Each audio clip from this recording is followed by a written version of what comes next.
बिस्मिल्लाहिर्रहमानिर्रहीम। अस्सलाम वालेकुम। फॉर्मेटिव वीडियो की तरफ से मैं मोहम्मद सिद्दीक आज आपकी खिदमत में हाजिर हुआ हूँ एक और नई अपडेट के साथ और एक और नई वीडियो के साथ।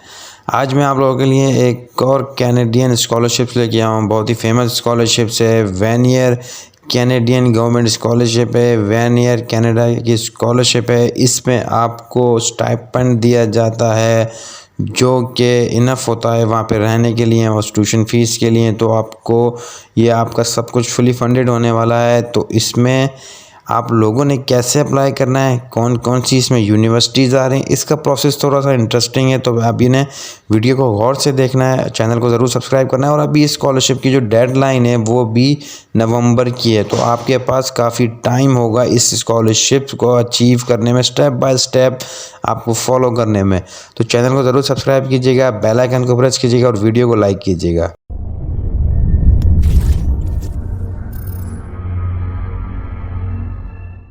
अभी चलते हैं, इसकी थोड़ी सी ब्रीफिंग मैंने आप लोगों के लिए जमा की हुई है। तो मैं आपको यहाँ पे थोड़ा सा समझाता हूँ, फिर मैं आपको इसकी वेबसाइट पे लेके चलूँगा। आपको मैं सिंपल तरीके से बताऊँगा कि आपने इसमें करना क्या होता है। अब कनाडा की वन ईयर ये ग्रेजुएट स्कॉलरशिप है। तो भाई इसमें जो है application are invited to apply for Canadian one year graduate scholarship all national. आप सब मतलब पूरी दुनिया से जो स्टूडेंट हैं वो उसमें अप्लाई कर सकते हैं। सिर्फ पाकिस्तान नहीं, सभी कंट्री वाले इसमें अप्लाई कर सकते हैं, सभी एलिजिबल हैं।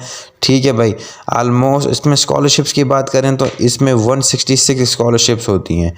ठीक है जी, ये यहाँ पे लिखा हुआ है, देखें almost 166 fully funded scholarship are available at to the study in Canada. One year Canada scholarship awarded are available to study master leading और पीएचडी और पीएचडी डिग्री। ठीक है भाई। अब यहाँ से आपको एक बात जाहिर हो गई कि आपके पास बैचलर्स डिग्री होनी चाहिए। आप चाह रहे हैं कि मैं मास्टर्स करूँ कनाडा में या मास्टर्स की डिग्री आपके पास है, तो आप चाह रहे हैं कि मैं पीएचडी करूं, डॉक्टरल प्रोग्राम करूं, तो ये स्कॉलरशिप्स आप लोगों के लिए हैं। ठीक है। अब यहाँ पे आपने क्या करना है, the Canadian government scholarship are available in Canadian top university. ठीक है। अब यहाँ पे इन लोगों ने एक और बात वाज़ह कर दी है कि ये स्कॉलरशिप आपको टॉप यूनिवर्सिटीज़ में दी जाएगी जो कि कनाडा की हैं। ठीक है भाई। अब यहाँ पे इसकी जो कैनेडा स्कॉलरशिप का नाम आपके सामने है।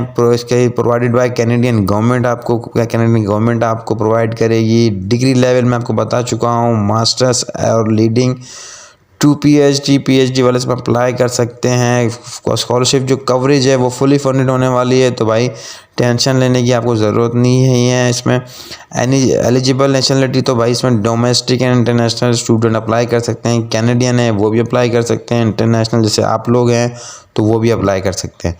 1 नवंबर 2022 इसकी लास्ट डेट है। ठीक है, ये यहाँ तक क्लियर हो गया आपको।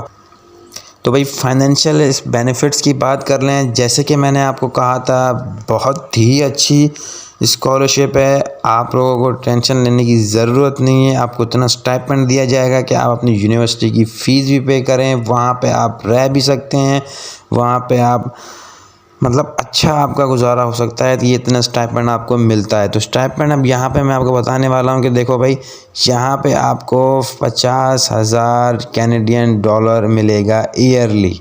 इसमें आप अपनी यूनिवर्सिटी की फ़ी पे कर सकते हैं, वहाँ रहने के लिए यहाँ पे हॉस्टल की फ़ीस, एक्सपेंस, बुक्स, खर्चा सब आपका कवर हो जाएगा इसमें। और ये आपको 3 साल तक मिलते रहेंगे जब तक आपकी स्कॉलरशिप है। आपका 2 साल का प्रोग्राम है तो आपको 2 साल तक मिलेगा, आपको 3 साल का प्रोग्राम है तो आपको 3 साल तक मिलेगा। बहुत ही अच्छी अमाउंट ये दे रहे हैं आपको। ठीक है। अब आपकी ये बात तो क्लियर हो गई कि ये फुली फंडेड स्कॉलरशिप है। ठीक है भाई। अब यहाँ पे क्या है, लिस्ट ऑफ रिसर्च टॉपिक्स। अच्छा, इनकी जो टॉपिक्स जो हैं मतलब फील्ड्स जो हैं, डिपार्टमेंट्स क्या होने वाले हैं, तो इसमें नेचुरल साइंस वाले और इंजीनियरिंग वाले, रिसर्च वाले। अब नेचुरल साइंस में भाई काफ़ी सब्जेक्ट्स हैं, इसमें 1-2 सब्जेक्ट नहीं है, इसमें आप सारे सब्जेक्ट आप मतलब साइंस के सारे सब्जेक्ट आ जाएंगे। आप गूगल पे लिखें नेचुरल साइंस रिलेटेड सब्जेक्ट, उसमें सारी लिस्ट आपके पास आ जाएगी। आप अपना सब्जेक्ट देखें, अगर आपका है तो आप अप्लाई करें। सोशल साइंसेज तो भाई अब ह्यूमैनिटीज़ में आप देखें यहाँ पे भी काफ़ी तादाद में आपके पास कोर्सेज आ जाएंगे। ये ना समझिएगा कि आपका ये नहीं है तो आप अप्लाई नहीं कर सकते। भाई मैंने आपको बताया कि आपने कैसे चेक करना है। ठीक है। सोशल साइंस में भी जर्नल, ये मेजर नहीं, मेजर फील्ड्स हैं, इसमें काफ़ी तादाद में सब्जेक्ट्स होते हैं। अब यहाँ पे क्या है, हेल्थ। अब हेल्थ में भी सारी मतलब इसके डिपार्टमेंट आ जाएंगे, तो इसमें हेल्थ वाले भी एलिजिबल हैं। अब लिस्ट ऑफ यूनिवर्सिटीज़ स्कॉलरशिप मैं आपको दिखाता हूँ। अब एलिजिबिलिटी क्राइटेरिया भाई इसमें क्या है, कनाडा के सिटीज़न होना चाहिए या परमानेंट रेजिडेंट होना चाहिए, या तो फिर इंटरनेशनल स्टूडेंट होना चाहिए, इंटरनेशनल होना चाहिए जैसे कि आप लोग हैं अभी, ठीक है भाई। तो आप लोग इसमें एलिजिबल इंटरनेशनल स्टूडेंट हैं, आप लोग एलिजिबल हैं। आप पाकिस्तान में हैं, आप इंडिया में, आप जहाँ भी हैं, आप यहाँ से जा सकते हैं, आप एलिजिबल हैं कनाडा की इस 1 ईयर स्कॉलरशिप के लिए, ठीक है। अब ये बात क्लियर हो गई। अब यहाँ पे क्या है भाई, अब यहाँ पे देखें भाई, English proficiency test is required by Canadian government. देखो भाई, अब यहाँ पे आपको आइल्स का टेस्ट देना होगा। आइल्स का मतलब टेस्ट सबमिट करना पड़ेगा। आइल्स दे दें, टॉफिल दे दें, GRE दे दें, या कोई भी इंटरनेशनल जो टेस्ट स्कोर है आपके पास, आप यहाँ पे वो सबमिट करवा सकते हैं। अगर आप लोगों के पास नहीं है तो भाई नवंबर अभी दूर है। हर मंथ में जो आइल्स के टेस्ट होते रहते हैं, तो आपने क्या करना है, अगर आपको जाना है कनाडा, ये आपके लोगों के लिए प्लस पॉइंट हो जाएगा। आइल्स का जो टेस्ट होता है वो वैलिड होता है, 2 साल तक वैलिड होता है आपका आइल्स का टेस्ट। आप एक दफ़ा टेस्ट देने के बाद आप हर स्कॉलरशिप में वो टेस्ट आप सबमिट करवा सकते हैं। आप ये आइल्स एक प्लस पॉइंट होता है, वो आपको स्कॉलरशिप मिल ही जाती है, ठीक है भाई। अब तो यहाँ पे आइल्स और टॉफिल रिक्वायर्ड है, नवंबर तक इसकी लास्ट डेट है। तो आपके पास नहीं है तो फिर आप कर सकते हैं। अब यहाँ पे एप्लीकेशन डेडलाइन क्या है भाई, तो इसमें एप्लीकेशन डेडलाइन है द लास्ट डेट और टू डेट एप्लीकेशन कैंडिडेट 1 नवंबर इसकी लास्ट डेट। और don't miss the great opportunity to apply before the deadline, ठीक है। अब यहाँ पे क्या है, हाउ टू अप्लाई। अब सारा जो है, अब आपने वीडियो को गौर से देखना है, मैं आपको बताऊंगा कि आपने अप्लाई कैसे करना है। First of all confirm your eligibility to 1 year Canadian graduate scholarship. सबसे पहले आपने देख लेना कि आप एलिजिबल हैं स्कॉलरशिप के लिए, यानी then apply for a nomination mention in the 1 year scholarship university list. अब इस स्कॉलरशिप का जो प्रोग्राम है, इसमें जो यूनिवर्सिटीज़ पार्टनर्स, इसमें जो यूनिवर्सिटी अंडर आ रही हैं इसके, कि ये स्कॉलरशिप अगर ये लोग सेलेक्ट करते हैं तो आपको इन यूनिवर्सिटी में पढ़ाया जाएगा। तो आपने अपनी जो है यूनिवर्सिटी जो लिस्ट जो है वो चेक कर लेनी है, ठीक है। After that contact the faculty of the graduate and inform about your interest in the 1 year scholarship. अब क्या करना है भाई, पहले तो आपने देख लिया एलिजिबिलिटी क्राइटेरिया आपका जो था, मैंने आपको बता दिया, ठीक है। आप एलिजिबल हैं, तो अब आप दूसरा स्टेप क्या करेंगे, आपने देखनी है यूनिवर्सिटीज़ जो इस प्रोग्राम की अंडर आ रही हैं, जो Canadian government 1 year Canadian government का जो प्रोग्राम है उसके अंदर जो कैनेडियन गवर्नमेंट ने यूनिवर्सिटीज़ रखी हैं वो आपने सर्च कर लेनी है। उसमें आपकी डिपार्टमेंट कितने हैं, आपकी फील्ड्स हैं या नहीं है, आपने वो चॉइस कर लिया। उसके बाद फिर आपने क्या किया, अब उनके जो फैकल्टी का जो स्टाफ है ना, उनसे आपने कांटेक्ट करना है। अब यहाँ पे इंटरेस्टिंग पॉइंट ये है कि आपने डायरेक्ट अप्लाई नहीं करना। अब मैं आपको बताता हूँ। अब देखें जी, अब मैं आपको लेके चलता हूँ उसकी वेबसाइट पे। अब ये वेबसाइट का लिंक आपको डिस्क्रिप्शन में मिल जाएगा, ठीक है। अब ये यहाँ पे इसकी ऑफिशियल वेबसाइट है कैनेडियन गवर्नमेंट की। अब यहाँ पे ये स्कॉलरशिप्स के बारे में आपको सारी डिटेल यहाँ पे मिल जाएगी। मसला यहाँ पे ये है, मसला नहीं, आपको इसका प्रोसेस ये है कि आप यहाँ पे इस पोर्टल पे डायरेक्ट अप्लाई नहीं कर सकते। पहले आपने क्या करना है, अपनी एलिजिबिलिटी क्राइटेरिया भाई ये देखें, कैनेडियन सिटीज़न आप नहीं हैं, परमानेंट रेजिडेंट आप नहीं हैं, पर आप फॉरेन सिटीज़न हैं, ठीक है, आप अप्लाई कर सकते हैं, ठीक है। ये तीसरा पॉइंट आपके लिए है। उसके बाद research area, health research, natural science and engineering, social science and humanities, तो इसमें आपकी डिपार्टमेंट्स हैं, तो आप इसमें अप्लाई कर सकते हैं। ये बात क्लियर हो गई। अब उसके बाद आपने क्या करना है, 1 नवंबर से पहले अपनी यूनिवर्सिटी फाइंड करनी है। उस यूनिवर्सिटी के जो स्टाफ का जो कोई प्रोफेसर है, आपने उसको ईमेल करना है, कि उनको कहना है कि मुझे कंसर्ट लेटर चाहिए। सेकंड जो प्रोसेस है ना वो ये है कि आपने क्या करना है, अपनी यूनिवर्सिटी में, आपको यूनिवर्सिटी दिखाता हूँ। अब यहाँ पे हम देखेंगे इसकी कौन कौन सी यूनिवर्सिटीज़ इसमें आ रही हैं, ठीक है भाई। अब यहाँ पे हम सेकंड पेज पे मैं आपको ये सेकंड लिंक करके भी आपको ये लिंक दे दूंगा। अब यहाँ पे ये देखें, ये सब इन्होंने शीट बनाई हुई है पूरी, ये कैनेडियन यूनिवर्सिटीज़ हैं, टॉप यूनिवर्सिटीज़ हैं यहाँ पे, ठीक है। इसमें भी है, पॉलीटेक्निक भी है, इसमें मेडिकल यूनिवर्सिटीज़ भी हैं, इसमें इंजीनियरिंग यूनिवर्सिटीज़ भी हैं, इसमें काफ़ी मतलब सारी फील्ड वाली यूनिवर्सिटियाँ हैं और टॉप यूनिवर्सिटीज़ हैं कनाडा की। और यहाँ पे देखें, यहाँ पे इन्होंने कोटा भी इनका रखा हुआ है कि कितनी ये स्कॉलरशिप यूनिवर्सिटी लेगी, मतलब कितनी गुंजाइश है, ठीक है भाई। अब क्या करना है, आपने अपनी एलिजिबिलिटी क्राइटेरिया देख लिया, आपने यहाँ से यूनिवर्सिटी फाइंड की, सेकंड आपका स्टेप क्लियर हो गया। अब आपने क्या करना है, अब ये कहता है स्कॉलरशिप वाले ये कह रहे हैं कि आपने क्या करना है, 1 नवंबर से पहले आपने कनाडा की यूनिवर्सिटी जो उस प्रोग्राम में जो मेंशन है, आपने क्या करना है, एक यूनिवर्सिटी चॉइस कर लेनी है। उसमें जो जितने आप प्रोफेसर, आपकी जो स्टाफ होगा, जो आपका डिपार्टमेंट का हेड होगा या प्रोफेसर होगा, वहाँ पे आपने उसको एक ईमेल करना है। ईमेल क्या होता है, जैसे हम स्कॉलरशिप्स के लिए काफ़ी मतलब चाइना में अगर हम स्कॉलरशिप में अप्लाई करते हैं तो हम प्रोफेसर से कांटेक्ट करते हैं कि हमें एक्सेप्टेंस लेटर चाहिए, आप हमें सुपरवाइज़ कर देंगे, मतलब हमें स्कॉलरशिप मिलती है तो हम आपकी लैब में पढ़ सकते हैं आप, तो वो आपको एक्सेप्टेंस लेटर, आपको वो अगर आपको एक्सेप्ट करता है तो आपको एक्सेप्टेंस ईमेल करता है कि मैं आपको एक्सेप्ट करता हूँ अपनी लैब में, अगर आपको स्कॉलरशिप मिलती है तो मैं आपको सुपरवाइज़ करूँगा अपने साथ, मतलब आपको पढ़ाऊँगा, आप मेरे लिए लैब में काम कर सकते हैं। ये बात क्लियर हो गई। अब यहाँ पे क्या है, आपने एक्सेप्टेंस लेटर नहीं लेना, आपने लेना है कंसेंट लेटर। कंसेंट लेटर क्या होता है, यहाँ पे एक इलेक्ट्रिकल ईमेल होता है, असल में वो प्रोफेसर के बाद आपकी ईमेल जाएगी, वो फिर आप उसमें ये लिखेंगे कि मेरा नाम फ़लाँ फ़लाँ फ़लाँ है, मैंने ये मतलब रिसर्च की हुई है, मेरी ये डिग्री है, ठीक है, मैंने इस कंट्री से इस यूनिवर्सिटी से पास आउट किया है, मेरे पास ये एक्सपीरियंस है, मेरे पास ये है, मैं 1 ईयर कैनेडियन स्कॉलरशिप में अप्लाई करना चाहता हूँ, तो आप मुझे कंसेंट लेटर प्रोवाइड करें, ठीक है भाई। या आपने ईमेल क्या, अब प्रोफेसर कैसे फाइंड करना है ये भी मैं आपको बताने वाला हूँ, ईमेल का तरीका मैं आपको बता ही रहा हूँ, ठीक है। फिर वो आपने उसको सेंड कर देना ईमेल को। अब ईमेल को सेंड करने के बाद इसमें जो जितने भी मतलब आपकी यूनिवर्सिटीज़ आप सिलेक्ट कर रहे हैं, उसमें मतलब आपके जो डिपार्टमेंट है, आपने सारे प्रोफेसर की एक लिस्ट बना लेनी है, हर प्रोफेसर को ईमेल कर देना है। अच्छा याद रखिएगा वो ईमेल सेम ना हो, हर ईमेल डिफरेंट होना चाहिए, ठीक है भाई।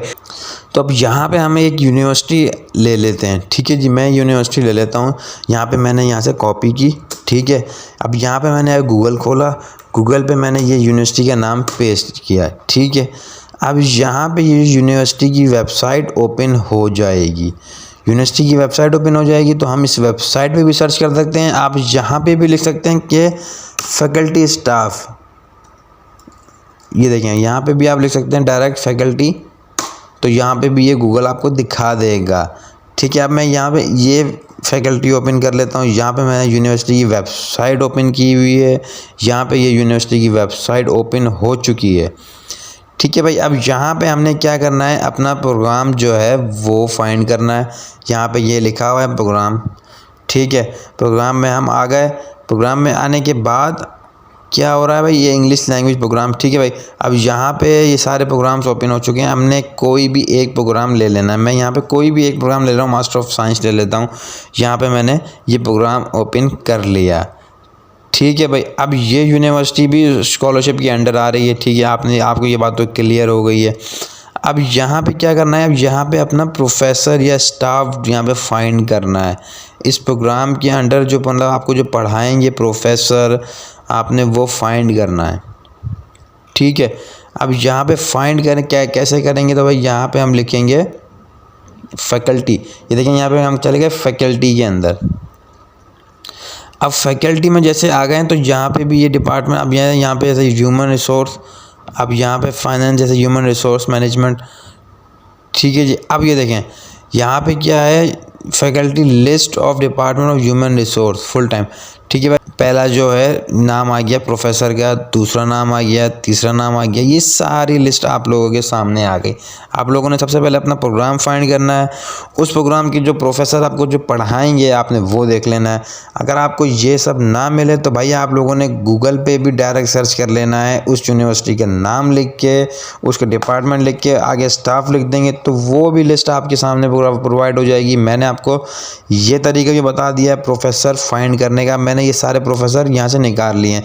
कोई असिस्टेंट प्रोफेसर है, कोई लेक्चरर है, कोई असिस्टेंट प्रोफेसर है। तो भाई अब मैं एक प्रोफेसर को ओपन कर लेता हूँ। अब उसकी जो प्रोफाइल है यहाँ पे शो हो जाएगी, ये प्रोफेसर है कनाडा का। ठीक है भाई।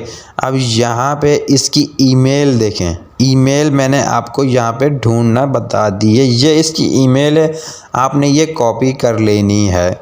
कॉपी कर लेने के बाद सबसे जो पहला स्टेप हमने देखें कर लिया, हमने पहले अपनी एलिजिबिलिटी क्राइटेरिया देख लिया, मैं एलिजिबल हूँ। ठीक है। अब दूसरा स्टेप क्या था, यूनिवर्सिटी फाइंड करने का, मैंने आपको बता दी यूनिवर्सिटी कैसे फाइंड करनी है। तीसरा स्टेप ये है कि आपने प्रोफेसर फाइंड करना है, मैंने प्रोफेसर आपको फाइंड करना बता दिया कैसे करना है। अब आपने क्या करना है, अब आपने अपना जीमेल खोलना है। जीमेल खोलने के बाद आपने अपनी जो मैंने ये कॉपी किया है ना, आपने ये जो मैंने ईमेल कॉपी किया है, आपने ये ईमेल जीमेल में लिखना है। उसके बाद अपना ईमेल बनानी है।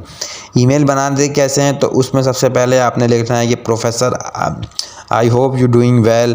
ठीक है। उसके बाद आपने अपना नाम लिखना है, नाम ज़रूर लिखिएगा, आपकी जो कंट्री है वो ज़रूर लिखिएगा, आपकी जो डिपार्टमेंट आपने जो पढ़ाई की है वो ज़रूर लिखिएगा। आपके पास कोई पब्लिकेशंस हैं आप वो इसमें डालेंगे कि मैंने ये फला फला फला फला किया है, मैं चाहता हूँ कि मुझे ये वेनियर स्कॉलरशिप्स के लिए कंसिडर किया जाए, तो काइंडली आप मुझे कंसर्न लेटर प्रोवाइड करें दें। ठीक है भाई। अब इसको आपने ईमेल कर दिया। ईमेल करने के बाद आपने 2 बार ईमेल नहीं, एक ही बार आपने ईमेल करनी है। इंशाल्लाह अल्लाह ने चाहा तो आपको ईमेल का जवाब पॉजिटिव ही आएगा। अगर ये पॉजिटिव आपके पास, अच्छा फिर आपने क्या करना है, एक ये हो गया। अब आपने सारी यूनिवर्सिटीज़ अपनी निकाल ली, इसमें सारे प्रोग्राम निकाल लिए, उसमें सारे प्रोग्राम्स के जो हर प्रोफेसर हैं सारे प्रोग्राम की लिस्ट आपने फाइंड करके अलग कर ली। उसके बाद आपने हर प्रोफेसर को एक एक ईमेल कर देना है। ये जल्दबाजी में नहीं करना है, ईमेल में अच्छे से अच्छा लिखना है, क्योंकि सारा प्रोसेस ही स्कॉलरशिप का ये है। आपको बेहतरीन मतलब स्कॉलरशिप है तो आपने इसको टाइम देना है। ऐसे नहीं कि बस आज ही आपको पता चला और आज ही आपने 2-4 लाइनें लिख के भेज दी प्रोफेसर को। नहीं, इसमें बहुत ही कंपटीशन है, तो आपने ईमेल पे गौर करना है और साथ ही साथ अपनी सीवी लगा देनी है साथ में। अगर आपके पास कोई पब्लिकेशन है वो भी लगा देनी है, अगर आपके पास कोई एक्सपीरियंस है आपने वो भी लगा देना है, अगर आपके पास आइल्स है तो आपने आइल्स भी लगा देना है। तो ये प्रोफेसर ये समझेंगे कि हाँ ये बंदा ऑथेंटिक है, ये बंदा चाहता है। मतलब एक मैनर्स में आप ईमेल करेंगे, जल्दबाजी में तो फिर आपको ये प्रोफेसर जवाब नहीं देंगे। सारे प्रोफेसर निकालने के बाद आपने लिस्ट बना ली। लिस्ट बनाने के बाद फिर आप लोगों ने सबको अप्लाई मतलब ईमेल कर दी। अब ईमेल करने के बाद अब आपने क्या करना है, अब आपने वेट करना है। वेट करने के बाद जैसे आपको इंशाल्लाह ईमेल आती है कि हाँ हम एक्सेप्ट आपको करते हैं, कंसर्न लेटर देते हैं, तो फिर वो जो प्रोफेसर है को अपनी यूनिवर्सिटी को कहेगा कि मैं ये सिलेक्ट करता हूँ कैंडिडेट इस स्कॉलरशिप के लिए। तो फिर यूनिवर्सिटी जो है नॉमिनेट करेगी। ये देखिए नॉमिनेशन प्रोसेस।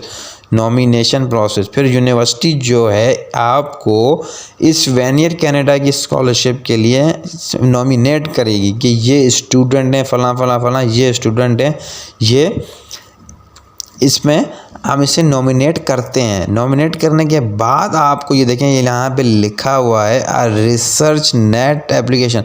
अच्छा अब आपको जो है वो यूनिवर्सिटी जो है ना आपको एक लिंक भेजती है। फिर रिसर्च नेट ये देखें यहाँ पे सेकंड में जो है यहाँ पे वो यूनिवर्सिटी जो है आपको रिसर्च नेट का लिंक भेजेगी। आपने उस पर अपने आप को फॉर्म जो है प्रोफाइल जो है बनानी है, अकाउंट बनाना है, उसमें अप्लाई करना है और फिर जो है आपका ये आपको फिर क्या होगा, फिर आपको कैनेडियन जो वेनियर गवर्नमेंट स्कॉलरशिप है वो आपको कंसिडर कर लेंगी।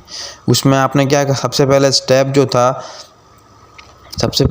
क्या था, आपने क्या करना है अपनी स्कॉलरशिप आपने एलिजिबिलिटी क्राइटेरिया देख लेना है। उसके बाद आपने अपना यूनिवर्सिटी देखनी है। उसके बाद आपने अपना प्रोफेसर देखना है, ठीक है भाई।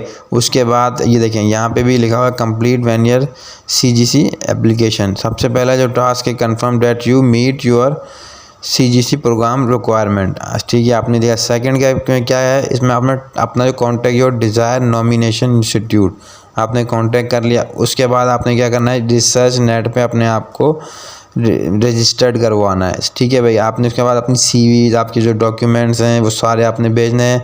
उसके बाद स्टार्ट योर रिसर्च लिंक, तो आपको ये लिंक आपको यूनिवर्सिटी प्रोवाइड करेगी, आप उस पर ये साइन इन होंगे, आप अप्लाई करेंगे, ठीक है भाई। उसके बाद 7वां स्टेप है, फिर 8वां स्टेप है, फिर 9वां स्टेप है, फिर ये लास्ट जो है आपने क्या करना है, फिर आप उस एप्लीकेशन पे आपको जो कंसेंट एंड जो प्रोफेसर ने जो ईमेल की थी आपने उसका स्क्रीनशॉट यहाँ पे सबमिट करवा देना है। तो इस तरह आप इसकी स्कॉलरशिप में अप्लाई हो जाएगा। अगर आपको यूनिवर्सिटी नॉमिनेट करती है तो आपको काफ़ी चांस हैं कि आपको स्कॉलरशिप मिल सके। 50,000 कैनेडियन डॉलर आपको सालाना मिलेगा 3 साल तक के लिए। तो ये अपॉर्चुनिटी बहुत अच्छी है, आप इसमें अप्लाई करें और दूसरों को भी बताएं कि ये 1 ईयर कैनेडियन गवर्नमेंट स्कॉलरशिप आई हुई है। तो जाते जाते मेरी आप लोगों को दरख्वास्त है, चैनल को ज़रूर लाइक कर दें, चैनल को सब्सक्राइब कर दें, बेल आइकन को प्रेस कर दें और वीडियो को लाइक कर दें। वीडियो पसंद आई हो तो वीडियो को शेयर भी कर दें। मिलते हैं फिर किसी वीडियो में, तब तक के लिए अल्लाह हाफ़िज़।